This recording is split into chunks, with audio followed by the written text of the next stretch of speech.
Hi guys, welcome back to our networking series, and in this episode we shall be looking at EIGRP. It's a routing protocol that is a Cisco proprietary. It's hybrid in nature. It contains both features of distance vector and link state. So we shall be looking at that. We shall configure our network using EIGRP.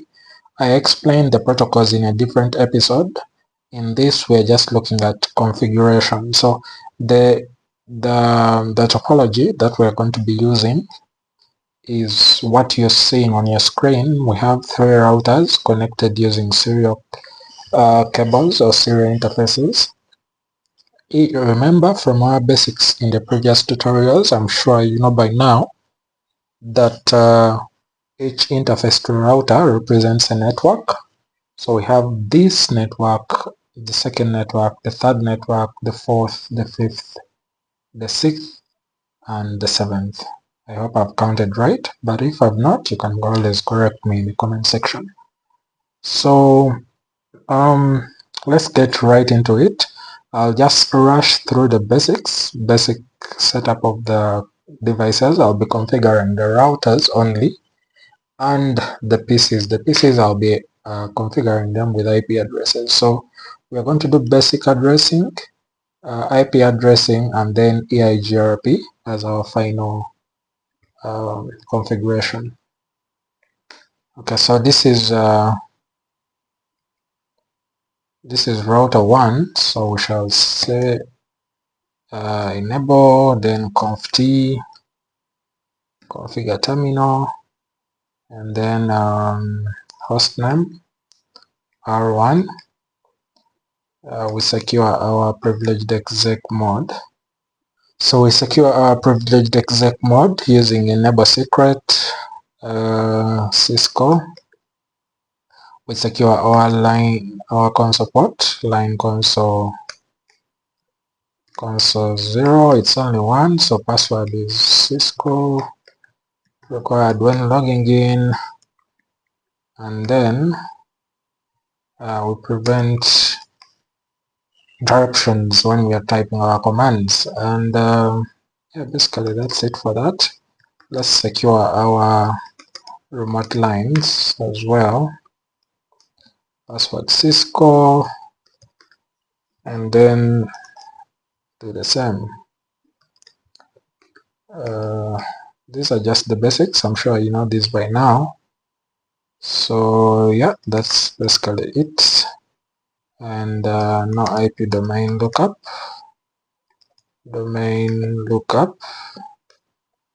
Yeah, banner message of the day maybe. Authorized access only. Okay, and then we can save. We are done with router 1. We go to router 2, and we say enable conft hostname R2. Okay, we secure the privileged exec mode.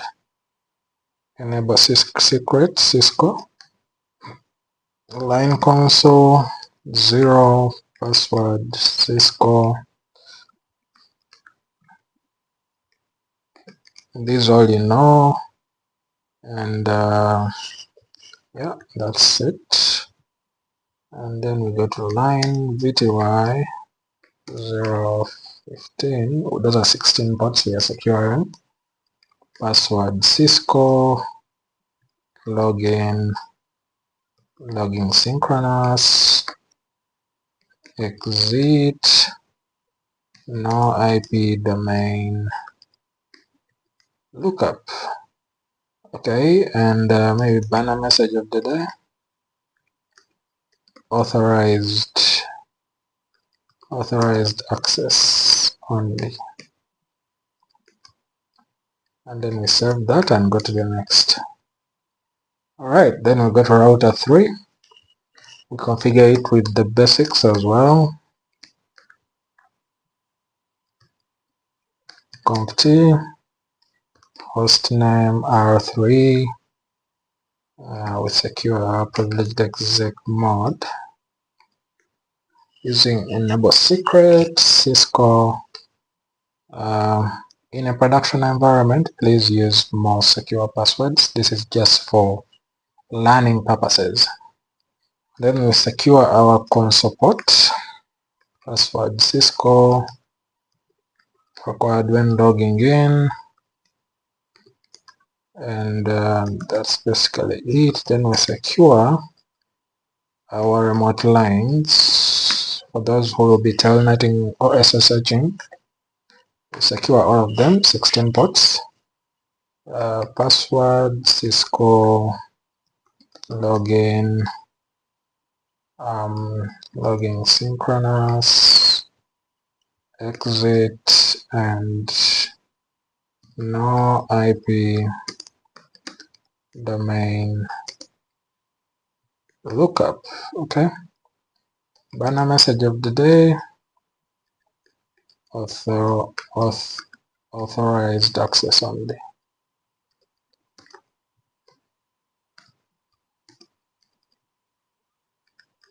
Okay, and then we save. So we are done with the basics. We now go to addressing. So right now, if you to exit this and show running config, you'll see our host name, the enable secret, the password we set up for our privileged exec mode. It's just hashed up using MD5. What else? No IP domain lookup. Basically everything we've configured, you'll see, plus the state of the interfaces. Okay, you can also do show IP interface brief, one of my best commands, my preferred commands. Alright, so you can see their state and whether they have an IP address and the interface itself. So this has 3 serial interfaces and 4 fast Ethernet interfaces. Okay, so what we are going to be configuring are this one here, serial 20, this fast Ethernet 0/0, and this is also this one here, serial 30. Alright, okay, so we go to conft interface serial 2/0. I believe this is what we are configuring. We give it a 3.2. We are following this IP addressing scheme you see on the screen. So we set IP address 172.16.3.2. okay, 255.255.255.252.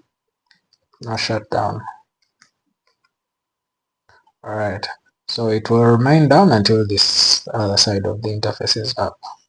So we go to another interface serial 3/0. We are configuring this. We give it a 10.9. okay, IP address 192.168.10.9, 255.255.255.252. now shut down. Alright, so we exit that and we configure the interface fast Ethernet 0/0, and we give it 2.1. This is it. Alright, it is on a /24. okay, so we shall say IP address 172.16. let's see, 2.1.16.2.1.255.255.255.0. Alright, and we bring it up and it has come up. So we save that and we're done with that. We go to router 2. In router 2, let me just resize this. Okay. Alright, so in router 2 we have still 3 interfaces. This is fast Ethernet 0/0, taking it to this network. This is 2.0, and I believe this is 3.0. Alright, so we start with the first Ethernet 0/0, IP address 172.16.1.1, 255.255.255.0, and we exit that. Okay, we can just say interface first Ethernet 0/0, now shut down such that it is up. Alright, so we go to interface serial 2/0, IP address, we are giving it the 3.1, 172.16.3.1, 255.255.252. Now shut.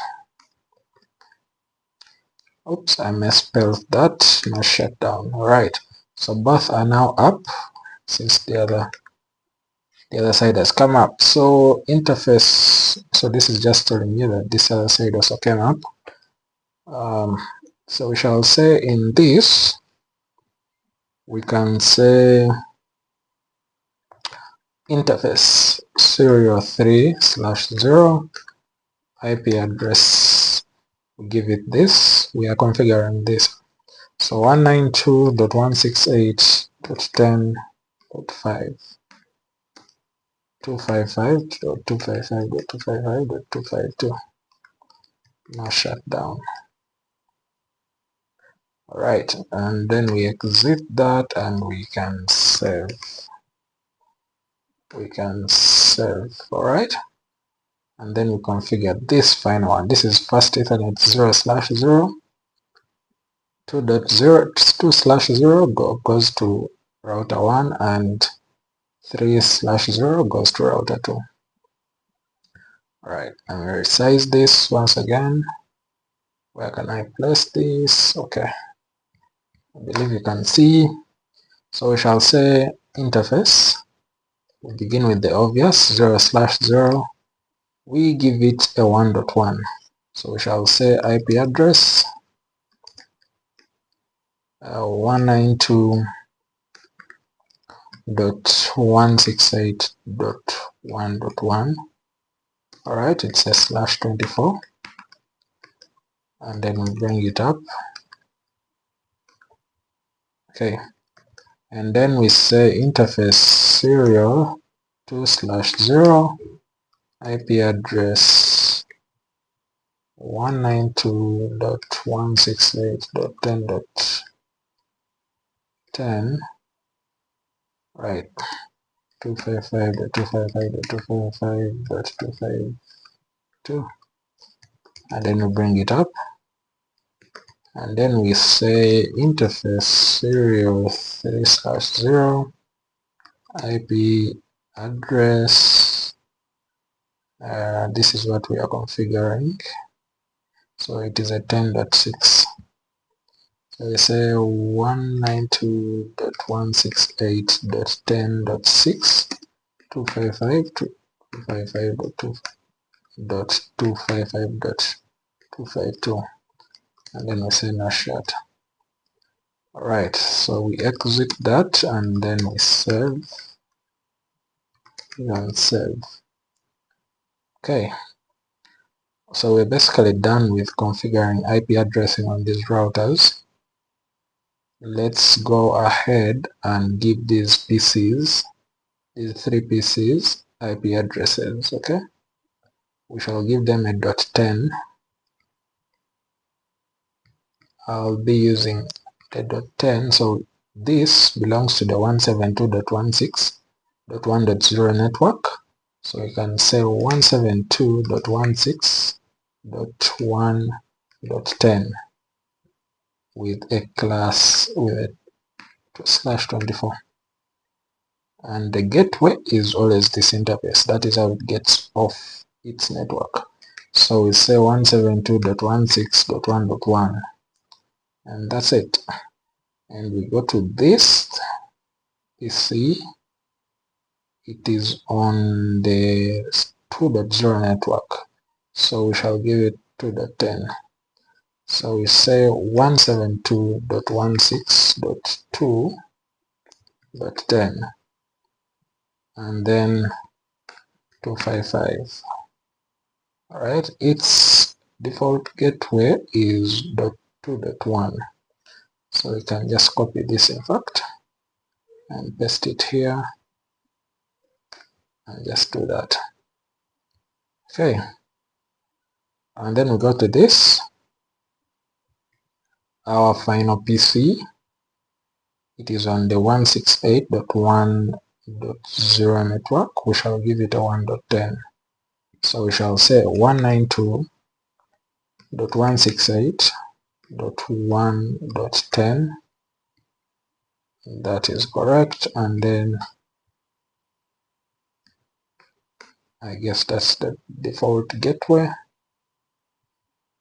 Okay, yep, basically that's it. So right now, if you're to ping, let's ping from this PC1 to this PC0, which is a 16.1.10. So we shall say, run the command prompt and we say, let me just resize this and bring this up. Alright, so we say ping 172.16.1.10, and you can see it straight away tells you destination unreachable. It doesn't know how to leave. It can send packets here, but packets can't leave because it doesn't know how to route it. The same thing happens if we are to ping it from this PC. Let's just show you that. Alright, so we can say ping 192.168.1.10 and still destination host unreachable. So let's change that. Let's configure dynamic routing. So we start with router 1. We can say router. You can always use a question mark in case you don't know what next. It gives the options. You can configure RIP, which we already configured, both version 1 and version 2. You can configure OSPF, which I believe we are soon configuring, and then EIGRP, or Enhanced Interior Gateway Routing Protocol. So you say router EIGRP, and then you give it ID for that autonomous system. Let's use 1, and then you advertise the directly connected networks. Network 172.168.3.0. Okay, and then we can use the wildcard mask. We say 0.0.0.3, since it says /30. Okay, the wildcard mask is the reverse of the subnet mask. And then we say network, this one here, .10.8. Alright, 192.168.10.10.8. We use the same wildcard mask since it's a 252. Alright, and then we advertise this as well. Okay, so we say network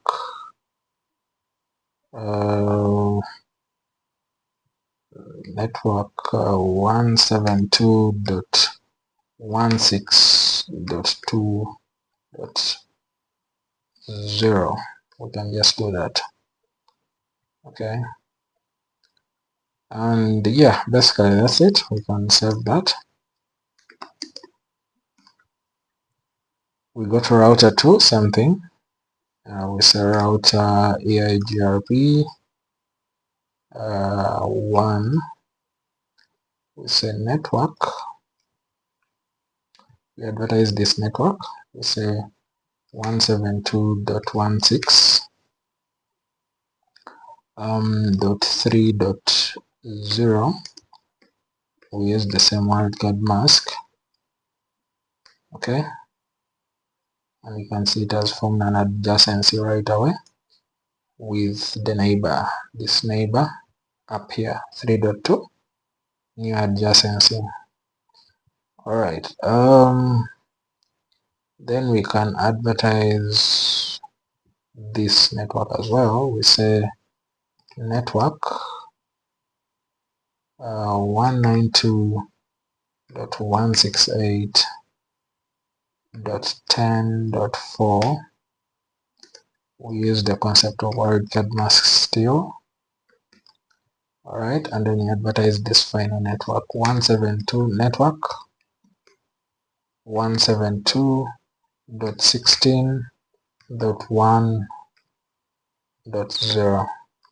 Alright, and then we say we exit, and then we save, and then we go to our final router of the day, and then we say router EIGRP 1, and then we say network 192.168.10.4. Is that what I advertised previously? I hope so. 0.0.0.3. Right, I missed that. Right, and then we say network. Now this final network here 192.168.10.8, and then we give it a wildcard mask of 0.0.0.3, and then you can see a new adjacency has been formed.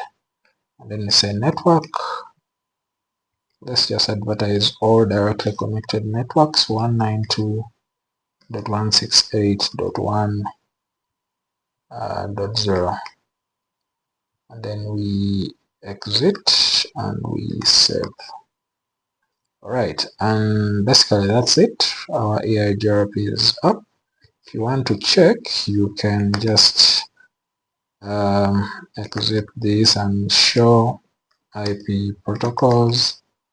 You can see EIGRP is running. Alright, yep.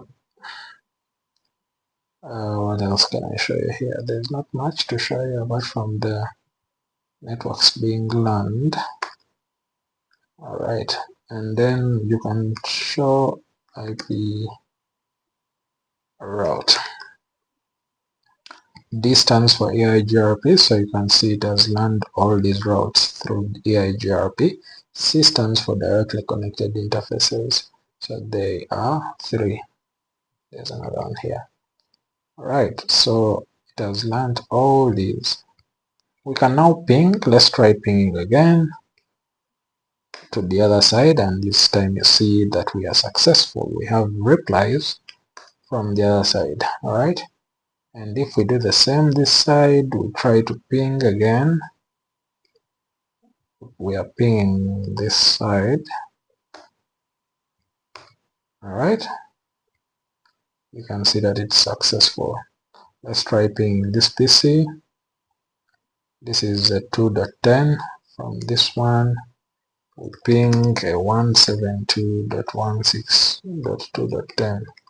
we should have success. The first one always fails due to the app resolving, but you can see that the rest are successful. Alright, so basically that's it. That's how you configure EIGRP on a network. You can go ahead and practice. If you have questions, please leave them in the comment section. I'll be very happy to answer your questions. Yeah, so that's it. I'll thank you so much for viewing and listening, and I'll see you in the next episode.